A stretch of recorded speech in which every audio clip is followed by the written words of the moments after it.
You should be able to see me on the spotlight, and I'm just going to ask everybody else with the video on to turn it off. Perfect. Great. So if you haven't got your PDF of chapter 1 yet, it's because you haven't emailed in with your receipt. So for people who have pre-ordered a book, we don't know that because you're buying it elsewhere. I'm not in control of the book sales. The book sales are happening out in the big bad world of books. I don't know how many books we've sold. I don't have any of that information. So if you buy a book, I have no idea you've bought a book. You have to physically email your receipt, show me you've bought a book, and then you'll get an instant PDF download of the chapter 1. So that's how it works. I know it's a bit clumsy, but that's the way of book world, unfortunately. Great, so I'd love to hear what you're getting out of. It's called Unwanted Sensations Chapter 1, and it's really an introduction into the dilemma we find ourselves in, which is largely we often feel abnormal. We feel like nobody can fix us. We end up running around in circles trying to find doctors and experts and anybody at all to help us heal and recover, and it can end up being a really depleting, exhausting process. And my intention in chapter 1 is that I normalize that actually these unwanted sensations, of which all forms of vertigo, dizziness, and tinnitus are a part, unwanted sounds, unwanted body sensations, they happen actually to pretty much all human beings. 1 in 3 people have a bothersome time with it, or it's a more chronic ongoing issue. And it's really up to us to change our neural pathways and how we shift the senses of perception to return back to normal. And so chapter 1's looking at why the doctors are limited, why our health professionals are limited, and what it means for us in moving forwards in terms of getting to know our body, getting medical clearance, forming a really effective support team, but really becoming the leader in our own recovery. Great. So yeah, and so at the end of every chapter, there's summary dot points, which is really nice, especially if you are having a bit of a not quite right or vague day and you don't feel like really heavy content. You can go back to the book and find the chapter summaries and also have a look at some of the suggested home exercise practices, which are honestly just the tiniest exposure to what you could be doing in daily life. I actually had so many more exercises to put in the book, and my editing team said, it's just too much. Like the book's too long, it's too big. So we had to delete a bunch and pull a heap out of the book. And many of those I kept, and I've uploaded into a free online Rocksteady workbook for you. So when you do buy the book, which looks like this, it actually comes with its own little free program, which is exclusive for people who buy the book. And the reason for that is literally because I had to delete so much content. I thought, rather than throw it out, let's use it and have people access it online so we can keep the book a kind of standard size. Great. So it's hard to keep up with all of the comments. So what I might do is, let's start with a body scan like we always do, and we can drop into our bodies. You might be thinking, why always start with a body scan? Actually, that's where healing starts. And I had a psychologist contact me yesterday, a local family friend actually, so not a professional colleague, a family friend. And she contacted me saying, do you work with vestibular migraine? I said, yes, that's exactly what I work with. And so she was asking me a few questions, and it kind of prompted me to think, like, what kind of guidance or education or supportive information would I give a psychologist who's faced with somebody going through these chronic and debilitating, unwanted, invisible symptoms and sensations? What guidance could I give them so that they can really support this person through healing? And I suppose the number one thing would be read the book, because there's only so much. I can't really say much in a phone call to a family friend. I can't suddenly make her an expert in the process. So it would be read the book, because the book will help you understand what your client's going through and how you can best support them to rebuild their neural pathways and change their brain. The psychologists themselves cannot prescribe home exercises, right? That's because neuroplasticity home exercises, it's not about even copying what's in my book. It's about exploring via the body scan, what am I actually sensing and feeling in my body right now? And it sounds simple. I'm telling you it's not. I've got 20 years experience, and sometimes I still struggle to pause and genuinely receive the signals that are coming through my body in present time, in real time. And I think the reason for that is because we're so busy telling ourselves how we should feel.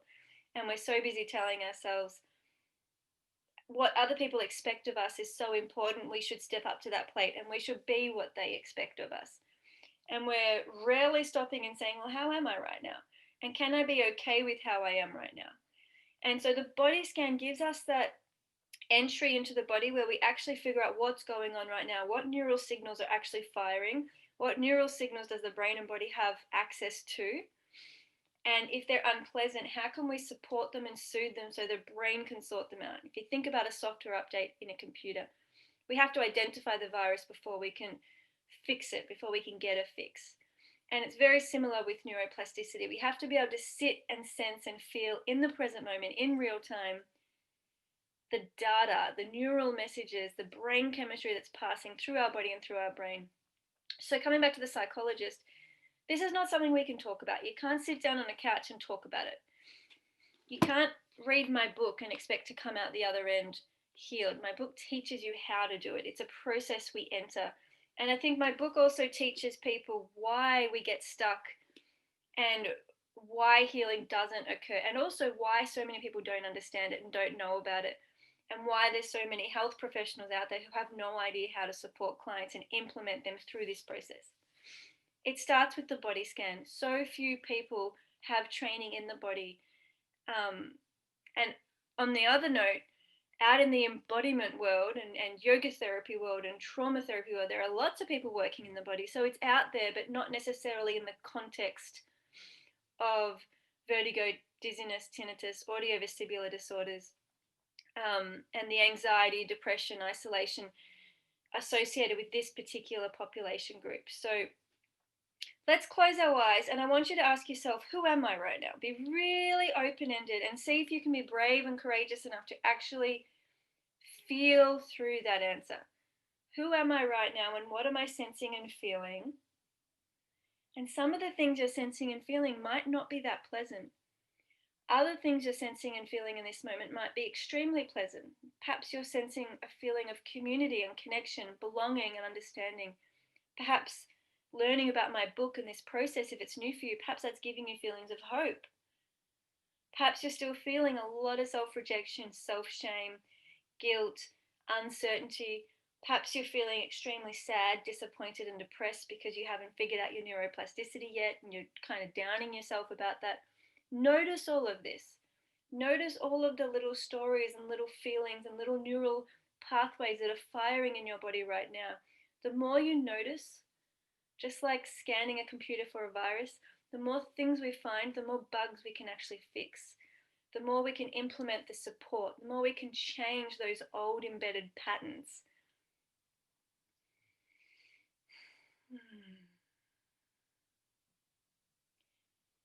And I want you to stop and recognize that a lot of the time when we're doing any kind of home practice, we're telling ourselves what we think we should do, instead of pausing in this moment and saying, right now, this is what I think I actually need for effective, long lasting changes.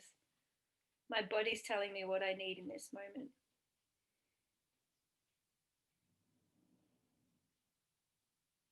So I would love to invite you into the chat box to do one of two things.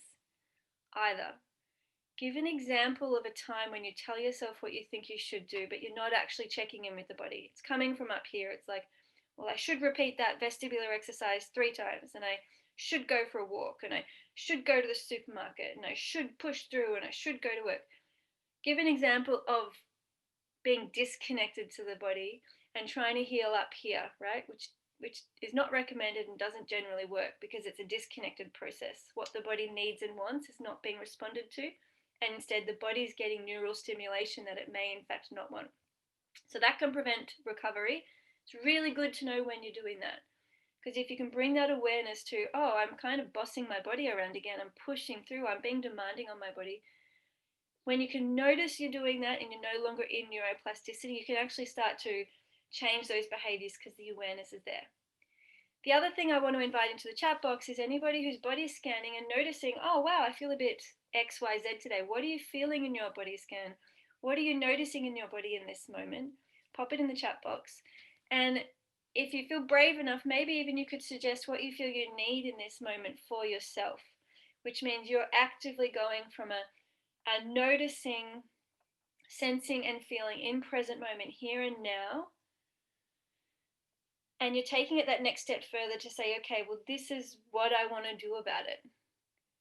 And this could be, I'm feeling really spacious and free in my body in this moment, and I want to acknowledge that. I want to enjoy it, because so often I have chronic symptoms and I tell myself I'm not normal, but in this moment I feel spacious and free, and I want to actually accept that.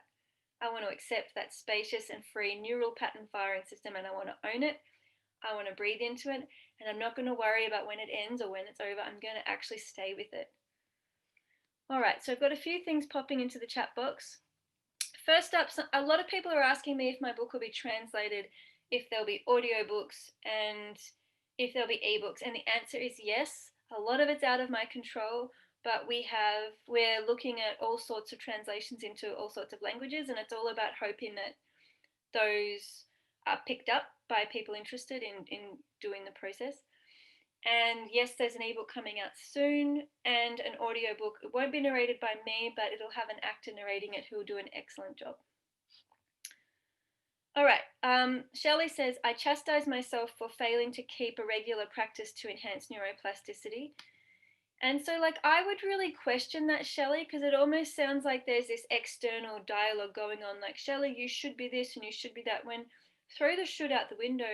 Neuroplasticity is a way of life. So if you wake up in the morning and you're breathing, you're doing neuroplasticity. If you wake up in the morning and you're noticing your thoughts, you're doing neuroplasticity. If you wake up in the moment and you connect emotionally to yourself, you're doing neuroplasticity. It's got nothing to do with vestibular rehabilitation or the external model, right? Those pieces may become relevant at some points, but they are not the foundation of the practice. The foundation of the practice is the body scan and the noticing, the sensing and feeling. So Shelley, I want to encourage you to say, well, could I reframe that to saying, well, actually, I'm doing more neuroplasticity than I realize, and I'm not recognizing when I'm actually in my body and noticing in my presence. When I come into presence, I'm practicing. When I bring kindness to that practice, when I bring kindness to that presence, that really enhances my practice. When I bring criticism to my practice, not so much. The brain closes down in the fight, fright, freeze when we're in our inner critic. Hope that's helpful, Shelley. Let me know.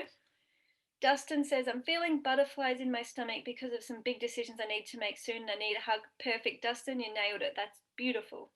Darcy, I always have a sense of urgency when I check in with my body, and I realize I've been like this for years. Me too, Darcy. I get it.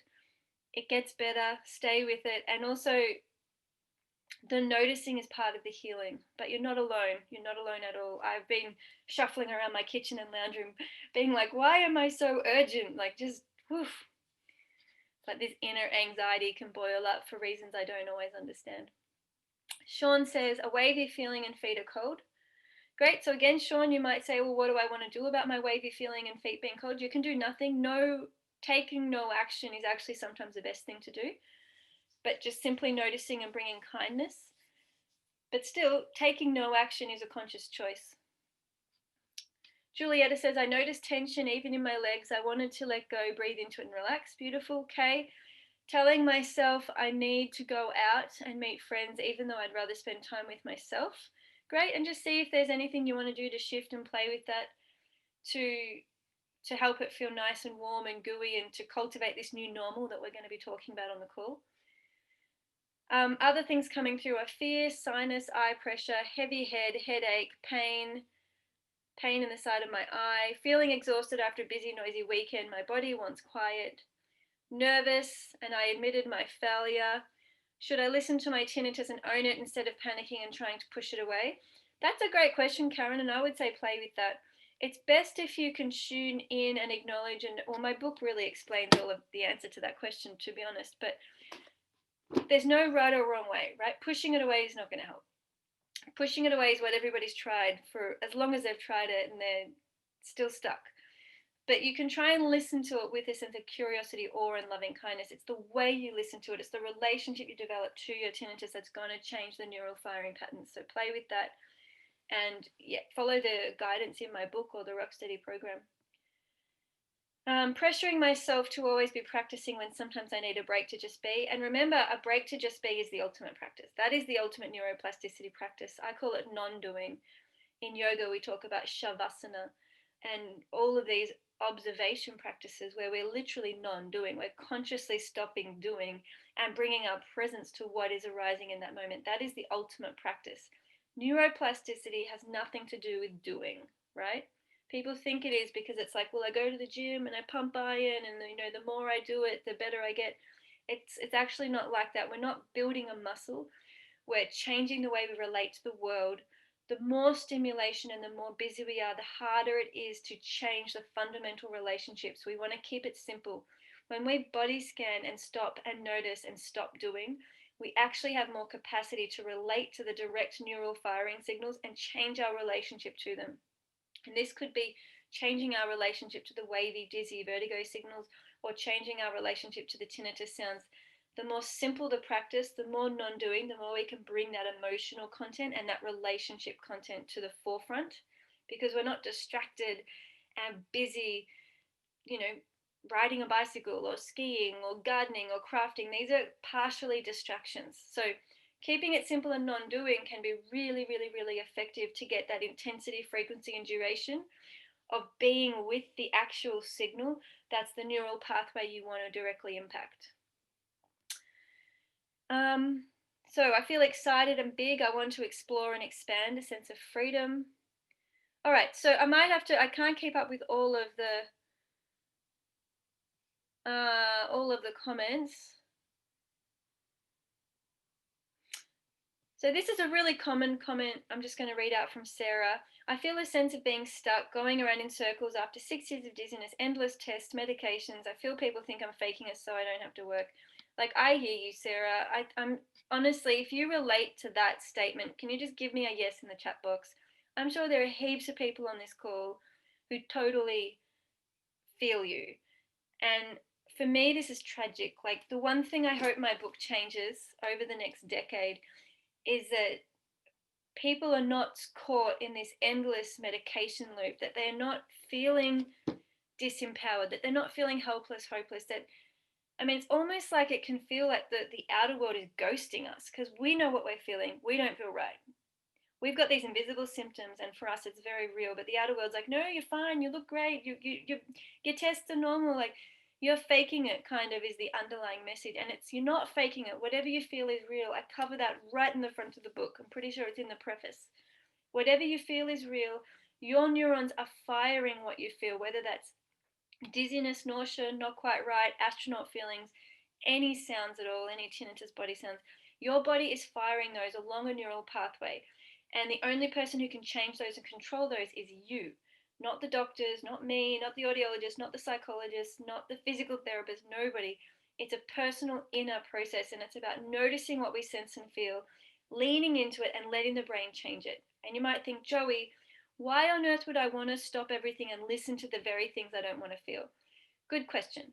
And the reason is because when we're avoiding it, distracting it, denying it, numbing it, medicating it, etc., we're bringing fear to the relationship. So I feel my dizziness or I hear my tinnitus and I snap into fear. That closes off the neuroplasticity process. It inhibits our creative potential to change new pathways, and the symptom pathways get caught on a loop, on repeat.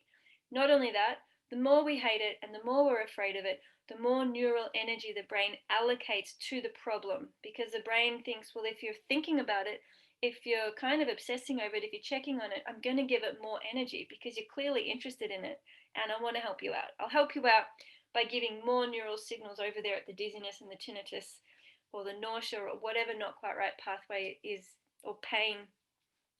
So the more we focus on the problem, the more we get the problem, because it's all about that neural energy, that the brain chemistry, getting more and more blood sugars and emphasis, allocation of resources biologically.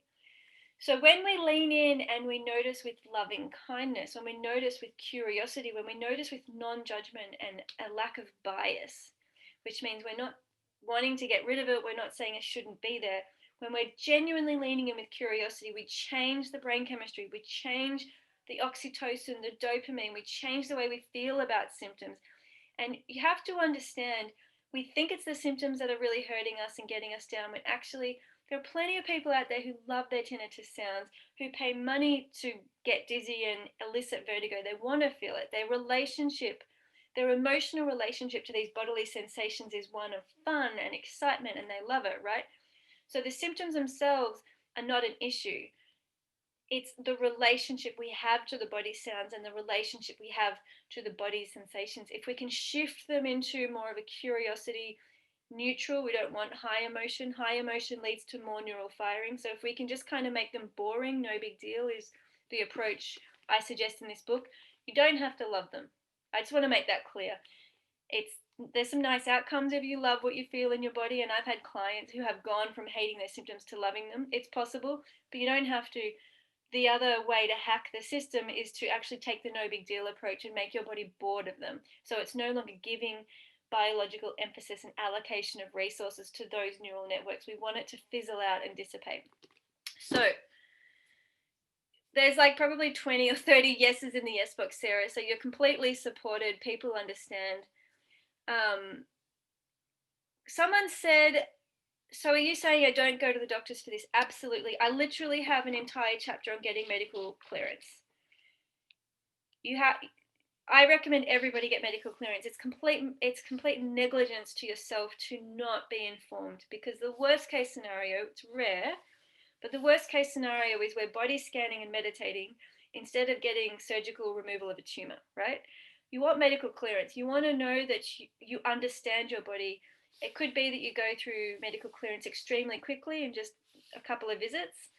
It doesn't need to be an extensive 6-year, 48 doctor process. It's important that you see doctors you trust and trust that they know how to get medical clearance really quickly.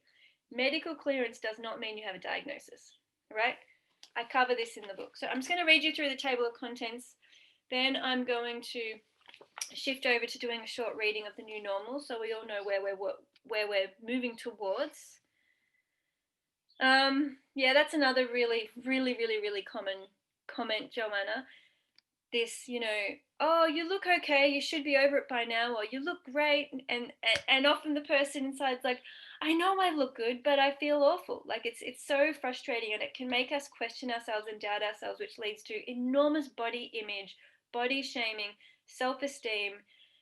I mean, the repercussions are endless. The anxiety, the depression, the isolation, lack of trust in ourselves is so damaging, and it's absolutely tragic. I really hope we can reverse this so future people with vertigo, dizziness, any kind of not quite right body sensation, any unwanted body sound, that future people can go, all right, I've got this, it's in my neural network and I can change it. I'm going to be okay. Like, how good would it be if that was the common mainstream conversation? That's what I'm hoping this book will help to generate down the track. Yeah, great. So Ali's just said, for the first time the other day, I actually felt I like my tinnitus sound. Yeah, and there's no reason why not to like it. It's almost like you start the car and you get that idle sound. I mean, we can hate the way our car sounds, or we can like it. There's a little bit of choice in that. All right. Beautiful. Yes, feeling hope is so important. Okay, I just cannot keep up with the chat box. So why don't we pause the chat box for now? I'll open it up again later. And what I want to do is just talk you through what you're going to get in the book. Starts with a foreword from Cynthia Ryan at the Vestibular Disorders Association, who was very kind to read through the manuscript. Then there's a preface from me, and I might even read the preface just so. So the preface is titled Your Capacity to Heal. And I won't read it all, but let's start here. This book is for everyone experiencing chronic unwanted sensations in their body. Your sensations could be described in limitless ways, from an odd micro movement to a dull ache and pain, to a ringing tone, drone, or screech, to distorted visual spotting and auras. A sensation is anything perceived through our 5 senses: touch, sound, taste, smell, and sight. This book is for you to find peace within yourself despite the variety of unwanted sensations you may encounter in daily life. This book is for your family members to learn more about what you're going through. It is also for health professionals who are hoping to better understand ways in which they can support their clients through recovery from persistent symptoms. Vertigo is any sensation of movement or disorientation when you're still. It can manifest as disequilibrium, dizziness, nausea, unsteadiness, or feeling not quite right. Tinnitus refers to sound sensations that are heard inside of your body, ringing, buzzing, popping, roaring, squeaking, that are not coming from the external environment. Vertigo and tinnitus are like invisible disruptions to a person's life that are difficult for the medical world to resolve. Both are related to how the brain interprets neural messages coming from the inner ears. Every person who experiences vertigo or tinnitus has their own way of describing them. Your sensations are something that no one else can ever feel or really understand. While this is a lonely truth, there is still hope. Regardless of whether you describe your sensations as spinning, feeling disoriented, buzzing, ringing, roaring, rocking, or feeling not quite right, you are not alone. There are elements common to every person's recovery, and you can learn how to better understand this process of healing physically, mentally, emotionally, and spiritually for yourself. If you're experiencing vertigo or tinnitus, I want you to know it isn't your fault. You don't deserve it. You are not going crazy. Tinnitus sounds or dizziness sensations are truly there inside of you. They are neural messages created by your brain and body for you. These neural messages can change daily. You do not need to feel stuck. Your body and brain may need support to recalibrate those neural networks so you can feel like yourself again. This book is to help you cultivate awe for your biology, to explore the management options available to you, and to inspire you to start rebuilding new neural pathways that feel normal again so that you can live a rich and productive life. This process of rebuilding neural pathways is called neuroplasticity. And I'll stop it there. Now I'm going to shift us over. I'll just open the chat box in case anyone's got something burning that they want to comment, and then I'm going to look up chapter 10.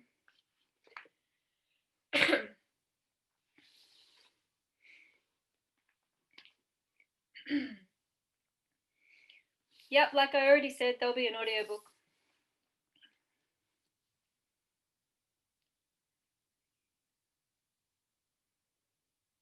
Great. So Sharon said, I'm 7 months into the Rocksteady program. I've gone through it twice and I now listen more to the live calls. Good. I'm so glad you do that. The monthly calls and bonus audios. After 10 years of hell, I'm finally have my life back. Woohoo! And it seems to just be getting better and better. It really is no big deal anymore and it blows me away. And I really feel like, Sharon, it's possible that at some point in time you're just going to stop and go, I don't even remember having those sensations. It's like it'll be a long distant memory that you've literally rewired and you've become a whole new person. And there is there's a slow transition to get to that point, but it's almost like it catches us unawares. We get so used to having the sensations, then we go through the neuroplasticity rocksteady process of making them no big deal and coming back to that loving kindness and curiosity. They're still there though.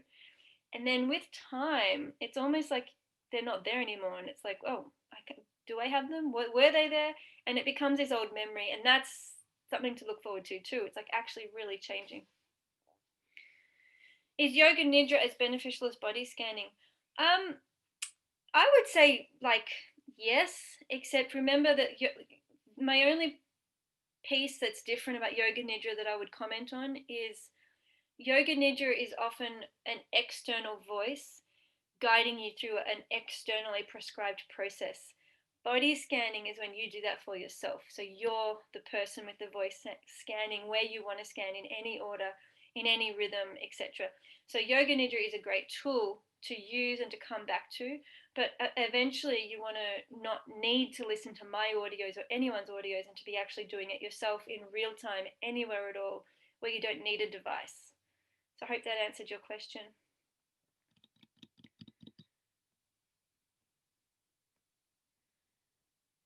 This is a good one. Here is my problem, and Colleen, you might find this is not a problem. I was doing amazing, almost 100%. Oh, I want to talk about that too. And then boom, back to the room spinning sensations. Why is that? Now I'm back to really focusing again on healing.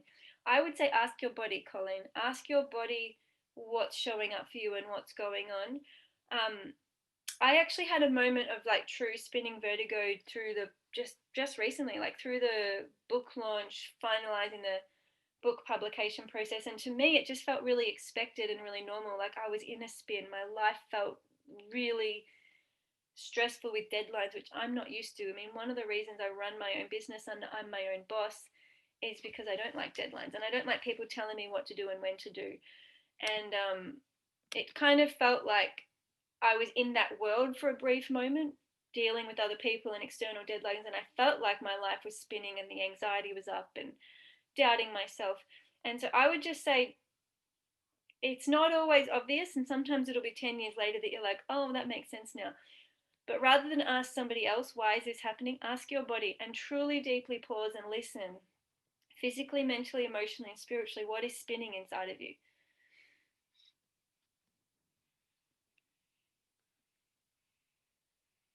Um, yeah, this definitely works for hyperacusis. Hyperacusis is when very, very soft sounds create a startle reflex in us and it can feel like pain. And yes, you can rewire all of that. That's an abnormal fear response in the body for hyperacusis. And yes, it's all reversible. So using neuroplasticity. And I say this in the book like 1,000 times, and I bet you there'll still be people who don't hear it and don't read it. Don't focus on what you don't want to feel. It doesn't matter if you don't want to feel hyperacusis. It doesn't matter if you don't want to feel visual disturbance and visual disturbance distortions. It doesn't matter if you don't want headache or you don't want depression or you don't want anxiety. None of that matters. Building new normal is focusing on what you do want to feel so that all those things that are unpleasant for you and that you don't like, you're shifting that into the no big deal category. You're drawing away the neural allocation so the brain is no longer putting neural resource there and you're focusing on whatever you choose. It could be feeling calm, feeling connected, feeling community, feeling vibrant, feeling vitality, feeling love, and figuring out how to authentically and genuinely feel that is the neuroplasticity process. It's a process of self discovery because things that used to fill me with vitality and joy don't work anymore. I can't operate on my old Joey settings. I have to go, okay, I'm older now, I'm a mum now, I live in a new place. So much about my life is different. The way I fire my joy neurons and my vitality neurons has completely changed. And so I have to be constantly trial and error and exploring what's working for me authentically because we can't just kind of go, okay, I want to feel joy, I want to feel joy, I want to feel joy. I'll just go out and get a cup of coffee with a friend. It doesn't work like that, right? That's a really superficial approach. It's about body scanning and saying, what do I feel? What do I need to support what I feel? And what can I genuinely do to shift myself into a joyful space? And that will change every day, not only every day, but every hour, every moment. Sometimes I really want to play my violin and it fills me with joy. Other times I'm tired or it's early in the morning. I don't feel like it. So in that moment, going and playing my violin might be a really ineffective choice. All right, this is going to bring me back to the book. I'll stop the chat box again. Someone said here, our brain is trained to interpret any sensation as dangerous, which is not true.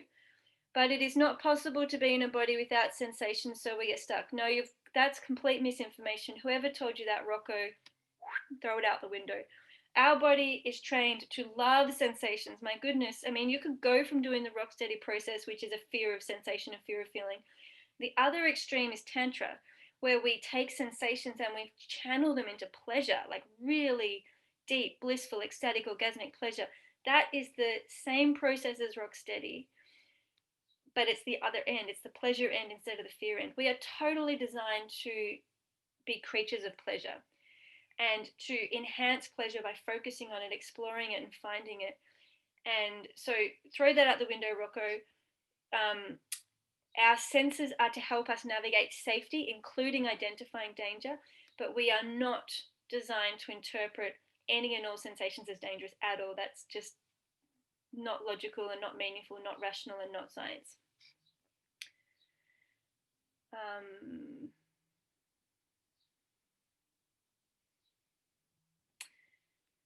All right, I think I'm going to go back into the book. Heather, I'll answer that because it's probably quite common. Heather says, I've been sitting with sensations of fear and anxiety without analysing them, which is a really commendable effort and difficult to do, so well done. Would it be more beneficial to focus on what I feel during these times, what I want to feel? Look, there's no prescription, right? I think if the fear and anxiety there, we have to address them. We can't ignore them because that's just suppressing them, repressing them, and bottling them up. So it's important to sit there without the analysis and just to be like, okay, I'm feeling fear right now. I'm feeling anxious, and that's okay. I'm allowed to feel this.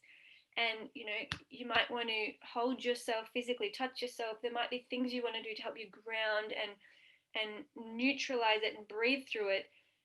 I often think of feelings as kind of like listening to an album, like a vinyl music album. And let's say there's 10 songs on the album. If we can just stay with the feeling, whether maybe let's say it's the fear and anxiety, think of it as like one song. You just have to wait for that song to finish, because once you've chemically processed that fear, and all it needs is time, space, and non-judgment. So staying with it and breathing through it and letting yourself be there. Put on some music you love. You might want to put on the songs I've written, which are talking about that process. Stay with it. Chemically, it will resolve and you will feel it lift and you'll be like, oh, okay, I feel better now. And then a new emotion will arise. And you don't know what that emotion is, but often it's kind of like a relief feeling.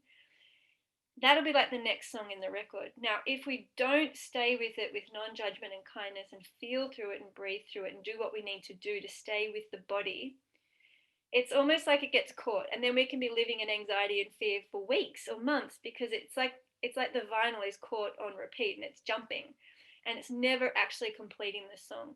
So I hope that answered your question, Heather. You do have to stay with it. It's beautiful if you can not analyze and bring non-judgment. Lean in with loving kindness. Become your own best friend, and think about if your best friend was freaking out and anxious and fearful, what would you say to her? How would you treat her? What would you offer her? Would you pass her a box of tissues? Would you rub her back? So really stay with your body without abandoning the feelings, because that will help the biochemical process of that emotion to resolve and finish, so that you don't have to carry it around for the next month. Great. Monica, if it helps you to get into your feet and out of your head, definitely do that. But there's no rules. Whatever you want to feel is your guide. Um, so you have to experiment. You have to know what you want to feel and know what you're actually feeling and know how to bridge that gap between what I feel in this moment and what I would desire to feel. That's the neuroplasticity process. It's extremely personal, so you can't really get an external expert to tell you what to do or how to do it. The reason being, we don't know what you're actually feeling in this moment because we're not psychics, and we don't know what you desire to feel in this moment. And on top of that, even if we did know those two pieces of the equation, we don't know what you need to do to genuinely and authentically fire the, the neurons to get you from A to B, right? That's a process that we need to explore for ourselves. Just so you get an idea, let's say I feel agitated, I feel out of my body, I feel ungrounded, I feel a bit spacey and anxious. I might hold myself, I might lay flat, I might do a body scan, I might talk to myself, and then I might say, you know what, I really just want to feel grounded. I want to feel connected to the earth. I feel like I'm floating. And then I might say, I'm going to go and feed my worms. I'm going to go out into the garden and weed. I'm going to just get out of my head and into the earth, because that's what I feel like I need. And for me in this moment, that is going to actually give me the neural firing result that I want, right? So no one could really prescribe that for me. And on another day, I might not want to go gardening and it might not have the same effect. So I hope that clears it up for you, Monica. All right, your new normal. I want to paint a picture of where we're going. It's from chapter 10. The majority of people whom I've seen with vertigo or tinnitus will say, I just want to feel normal again. They want to go back to the way it was before they noticed tinnitus or before they had vertigo. They want to return to that carefree existence, to do things they used to do, and to wake up with normal worries like paying bills and checking emails or overcoming a common cold. Developing a new sense of normal is essential for completing the neuroplasticity process. Each of us must change from the inside and cultivate our new normal. Rather than returning back to the person we were, we become a new version of ourselves. I'm going to repeat that sentence again because it's really, really key. And if we want to go back to the person we were, we're setting ourselves up for failure. Okay, so I'm just going to repeat that one again. Rather than returning back to the person we were, we become a new version of ourselves. Whether we like it or not, we need to refresh our inner world and grow beyond that person we once were. Nobody can go backwards or reinvent the past. It simply isn't possible. We can, however, build new neural pathways and change into something new. This is our new normal. This is the goal of becoming rock steady. It is true that some people never achieve a sense of normal and feel stuck with their symptoms forever. This is most likely because they've never learned how to use neuroplasticity to build the neural pathways that they desire, or they didn't have sufficient education or support, or they didn't know how to maintain their new settings, so they ended up back where they started, feeling symptomatic and lost in a loop of avoidance and hopelessness. I want to introduce an important distinction here: the difference between neuroplasticity and neuroelasticity. Elasticity describes a temporary change that springs back to its original form. Think of a paper notebook that can bend with gentle pressure, but once the pressure is released, the notebook returns back to where it started. In this example, the pressure applied has had a temporary elastic effect. The notebook returns to its resting state and remains physically unchanged. In contrast to this, as we identified in Chapter 3, a plastic change is a permanent change. For example, we could impose a more intense, sustained pressure to the notebook so that we bend and distort it to the point that we can never return it to the way it originally was. The notebook is now forever changed. It is folded, creased, and it has a new shape altogether.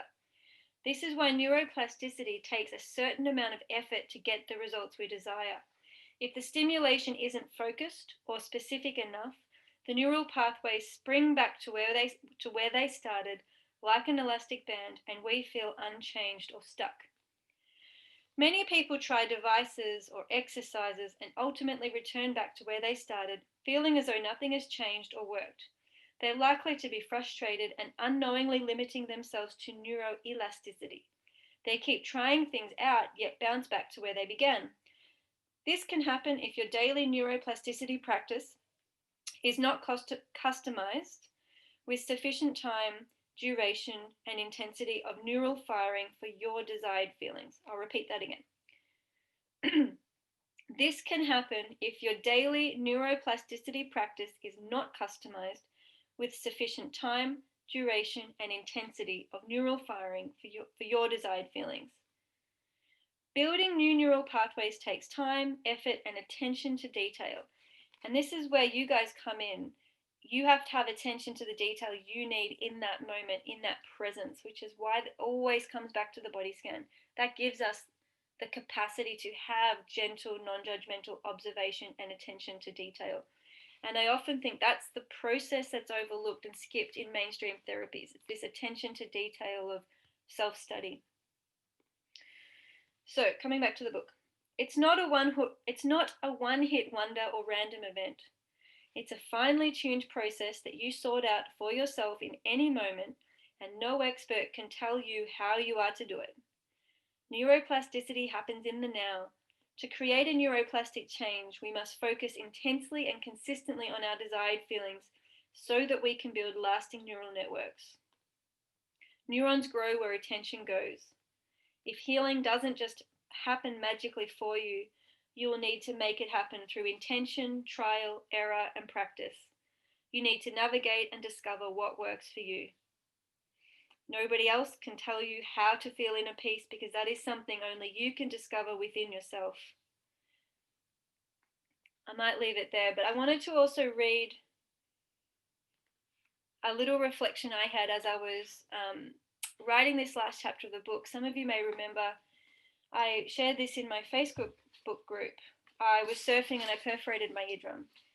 And as I talk about in, I think, chapter 4 in Understanding Tinnitus, perforating the eardrum or a kind of trauma to the ear can be the beginning, something that triggers chronic symptoms. So what can start with a small or a relatively linear event. So we have a bout of BPPV, or we have an episode of many years. Once that resolves and the actual infection or labyrinthitis is over, or the perforation heals up, sometimes we can be stuck in chronic symptoms, so we never get better. There's this initial trigger event.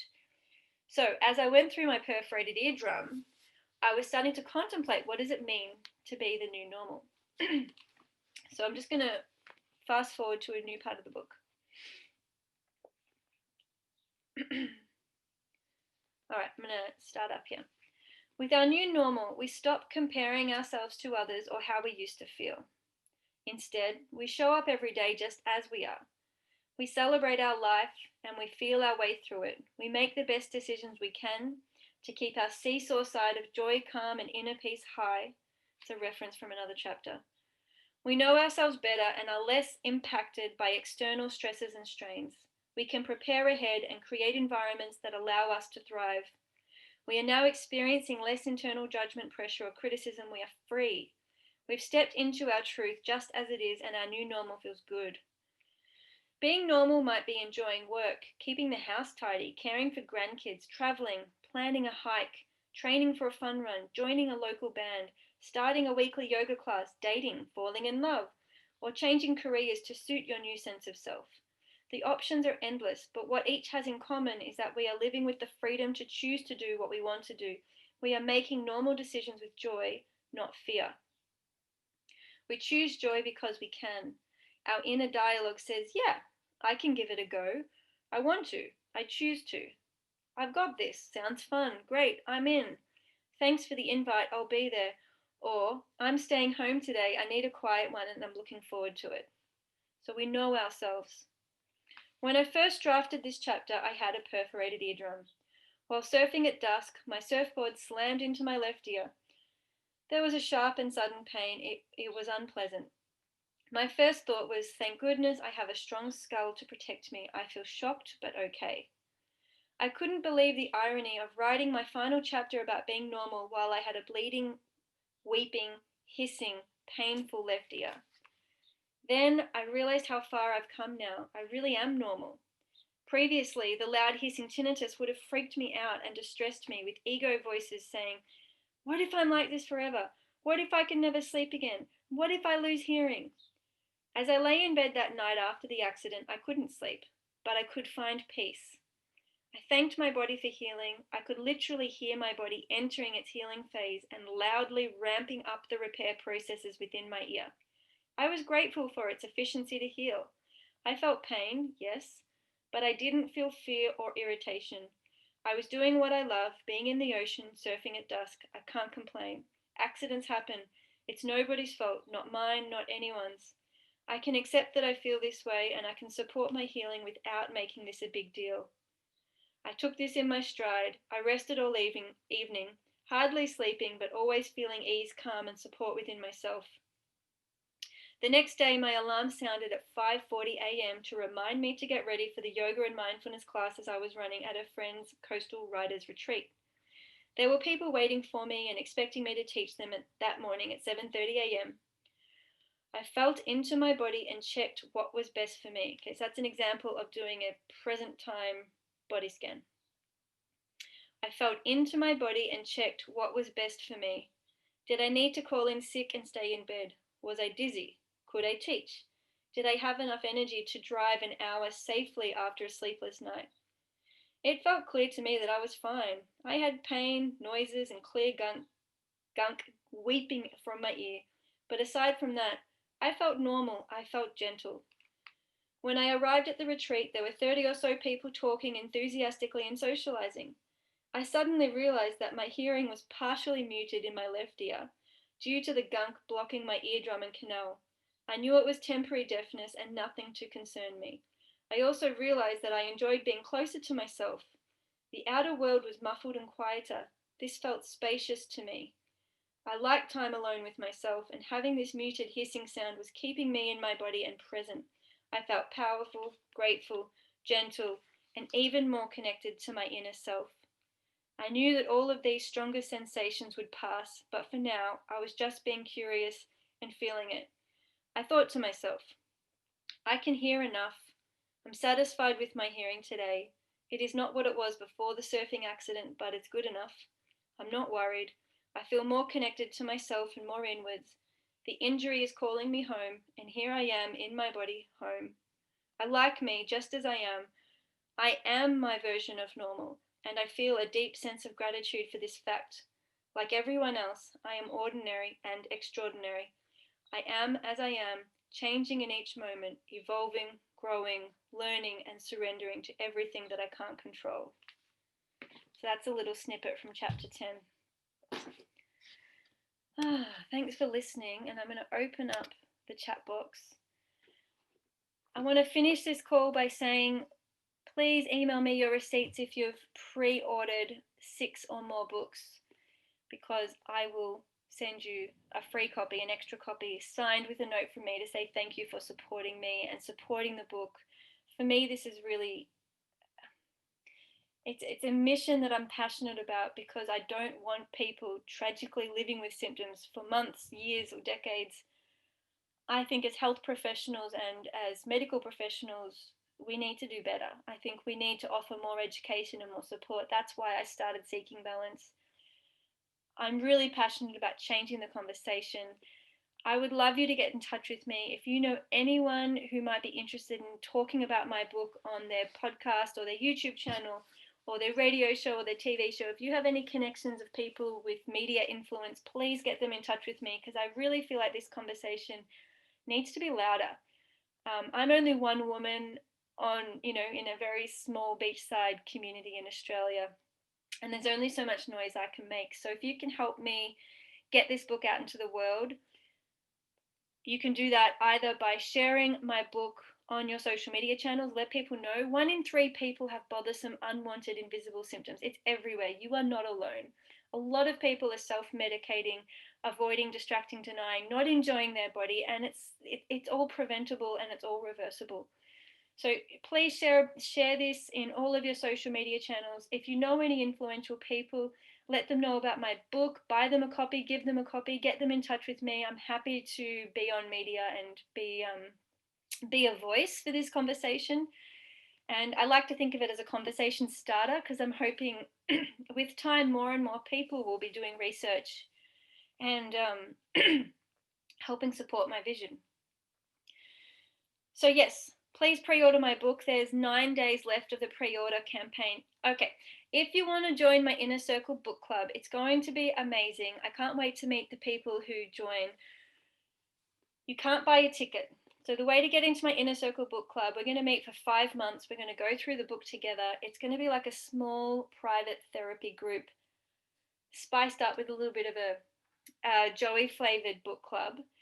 And to join, I'm asking that you buy 15 copies of my book. That's 15 copies of my book, and you distribute those books out to the people who need it. So think medical clinics, audiology clinics, psychologists, yoga studios. These are really places where people with dizziness and tinnitus are going to be going and frequenting. So distribute these books. You're welcome to sell them and get your money back, but because you're supporting my book and helping me get my book out there, I want to thank you by inviting you to my small private Inner Circle book club. So that's if you buy 15 books. For those of you listening who would love my support with your healing and you feel a bit stuck, or you want to meet with me, you want to jam with me, you want a private session with me, I'm not currently taking clients, with the exception of this pre-order campaign. If you pre-order, which means you've got 9 days to do this, if you pre-order 50 books, that's 50. If you pre-order 50 books, I will give you a private therapy session. I would love to meet you. I would love to support you. If you're supporting me and my book, I want to support you and your healing and recovery, and I want to meet you. So if you buy 50 books, you get the Inner Circle Book Club as well. And of course, you also get the signed book. So everybody who buys more than 6 books and sends me those receipts, or sends my assistant Mandy those receipts, gets a signed copy of the book. 15 books, you get an invitation to the Inner Circle Book Club, which will be a small private therapy group. And if you buy 50 books, I'm going to arrange to have a 1-hour private therapy session with you on top of the Inner Circle Book Club and a signed copy of my book. So I just want to do a little shout out to that, because you've only got 9 days. If you want to take advantage of those pre-order bonuses and gifts, you've got 9 days to purchase during the pre-order campaign. Great. So a lot of people saying thank you. They're looking forward to reading the book. Yeah, there's 170 people on the call right now. We're a pretty big group. It would just mean so much to me if you guys could get these books out there and distribute them. I don't mind if you give them away if you've got the money to do that, or if you actually sell them to clinics or sell these books at clinics, and then you'll get reimbursed. But I feel like just letting people know the book exists is a starting point, and from there it can have a ripple effect. And I think the more and more that people are talking about the book, using the book, hopefully getting great benefits through the book, because the book really does demystify the myths. It unravels the seeming dilemma about not having a cure, which is just untrue. We don't even need a cure for these symptoms. They're all reversible, and we can rebuild an entirely new normal. And I really feel like my book will be one of the most important books written for these chronic symptoms. And I'm really excited to see where it leads. Hopefully more discussion, more books, more research. So thank you so much for being on today's call. Yep, so thanks for posting. Bruce just posted a link.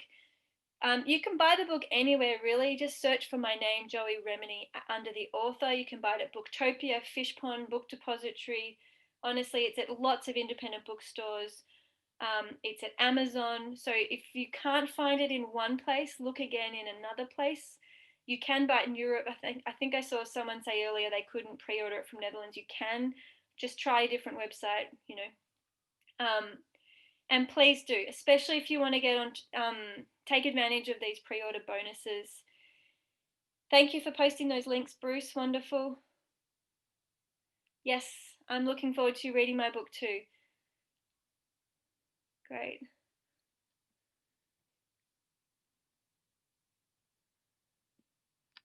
So we might end the call there. I just want to really emphasize, don't focus on your diagnosis and don't focus on your symptoms. That's I'm getting questions in the chat box about, you know, what about this and what about that?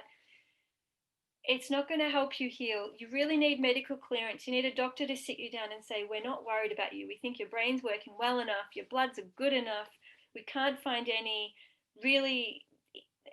disease that needs intervention, right? So you may have Meldebachmann, you may have triple PD, you may have idiopathic tinnitus, you may have sudden sensorineural hearing loss, you may have all of these different diagnoses. They're just words. None of them change who you are fundamentally as a person, and none of them impact your capacity to rebuild new normal, right?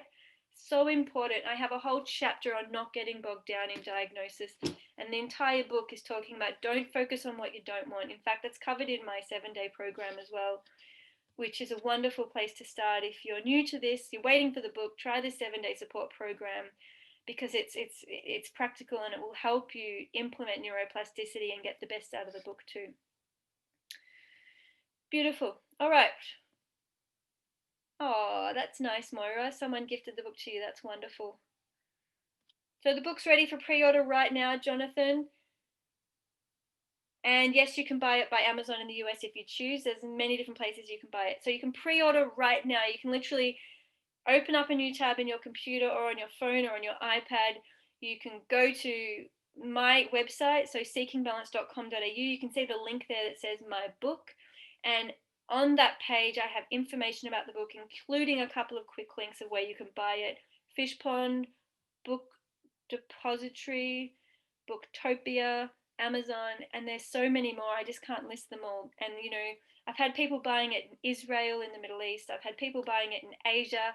I've had people buying through the North and South Americas, Africa, Europe, UK. It's available. You can pre-order it right now. If you want to get those bonuses, please, please, please do, because I want to support you. And if you miss out because you just didn't know you could do it, you've got 9 days. I want to support you. And the pre-order campaign actually ends on November 12th, which is out of my control. The book people organize that. I'm not sure if it's Amazon or somebody else, but the pre-order campaign ends on November 12th. It was cut short 4 days. I thought it was going to be November 16th. But November 16th is the book launch. It's the next live call. I'm so excited to be sharing this with you. We're going to have a couple of guest speakers. It's going to be really beautiful. I hope you can join the book launch call. I'm really looking forward to hearing from everybody who pre-orders 6 or more books, because I am going to be handwriting you a little note, which makes me feel even more connected to you. Yeah. So any last questions on the pre-order campaign? I hope that's clear. If you need to learn more about the pre-order campaign, go to my website and click the link that says book. In fact, I can show you right now.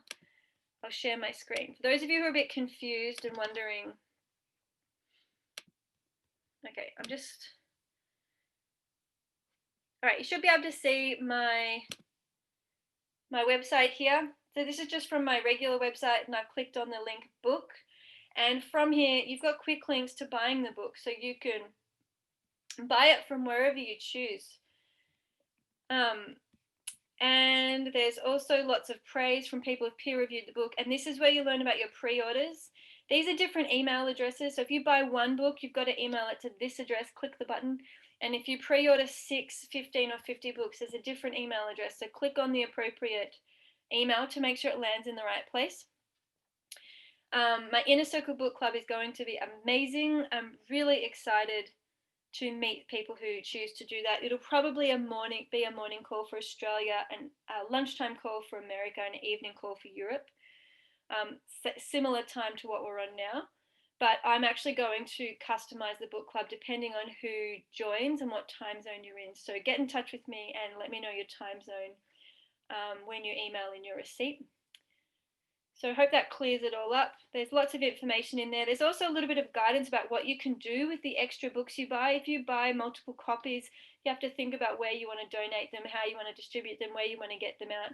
It's all about, making the world a more gentle place and a more understanding place for people who have chronic and debilitating symptoms. Yeah. I might end it there. I'll just quickly check the chat box. Thank you for your time. Beautiful. Thanks. So great to have you all here. Someone said, will you be doing more podcasts? Of course I will. I love my podcast and YouTube. Like I say, if you know anybody in the media who's influential, who has a big reach to the general public, give them my book, let them know about my book. We can give them instant access to chapter 1 at the very least. And I'm happy to meet and chat so that we can get this conversation out there. All right. Thanks again for being part of my community. I greatly value all of you. And it's a bye for now.